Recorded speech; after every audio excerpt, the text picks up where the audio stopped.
Hey, what's up, everybody? True Boxing here. Thank you for coming back to get hit with the truth. So today we are doing my top fives, top five report. This is basically updating you guys on the top fives in each division from 122 all the way to heavyweight every couple months, just to keep you updated on what these guys have done so far and what they're doing moving forward, because these are the best fighters in boxing. This is on the 126-pound featherweight division. Before we jumped into it, I want to say if you guys could smash the like button, leave a comment, subscribe to the channel. I really do appreciate any and all support that I can get. So if you could show me some love just to help me build my channel, I would really appreciate it.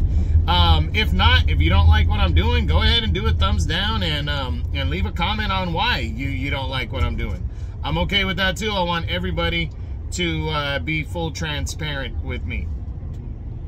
So, into the top five here at featherweight now. We've had a couple guys drop out. According to my top five right now, Emmanuel Navarrete has dropped out. He was previously number one. He's moved up to 130 officially.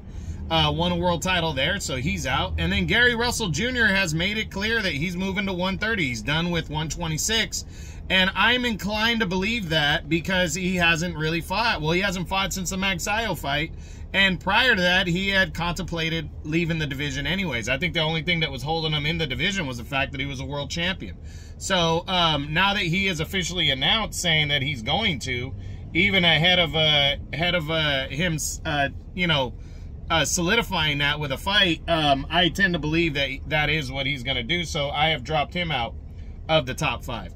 Now, the guys in the top five. Moving up a couple spots is IBF champion Luis Lopez starts off at number 5 for me. Lopez, good news. At the end of May, so by the next time we come back, we're going to know if he's still in the top 5 or not. He is going to battle Michael Conlan, defend his title against Michael Conlan, an optional defense.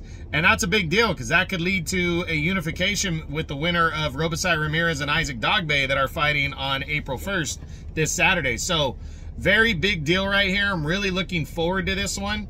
I think it's going to be good. A good fight. I'm picking Michael Conlan to beat Luis Lopez, but it's a very close to a 50-50 fight. Make sure you pay attention May 27th on ESPN.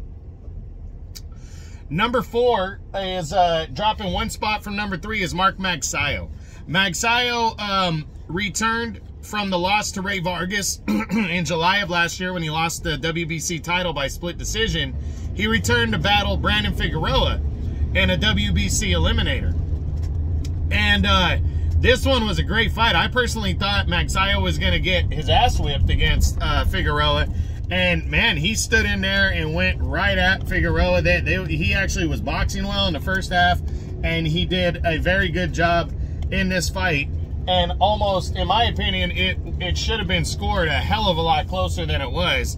And I was very surprised and disappointed that the judges got it so wrong. But I do feel like he lost the fight to Figueroa overall, but it was close and definitely a lot closer than the judges had it. So, tough break. That's 2 losses in a row, but he did say, his people said that he's likely going to be moving up to 130. Now, I'm not ranking him there yet because he hasn't officially been out of this division. He's competed in 2 tough fights against 2 top 5 guys, so I don't want to drop him out of the division just yet.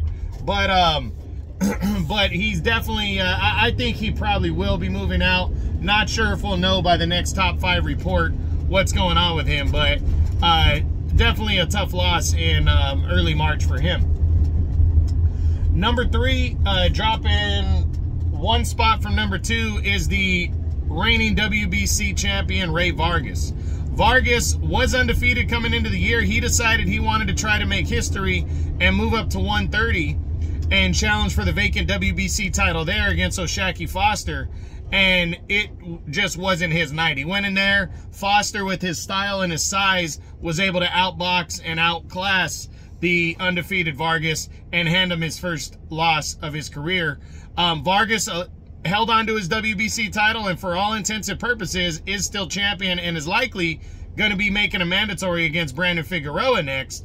Although that has not been confirmed. Vargas was at Figueroa's fight with Magsayo and we know Figueroa is the mandatory challenger now. The WBC needs to order the fight. I think they will soon. So hopefully by the next, top 5 report, we know what's going on with that one. Number 2, moving up 3 spots from number 5 is Brandon Figueroa, the former 122-pound champion.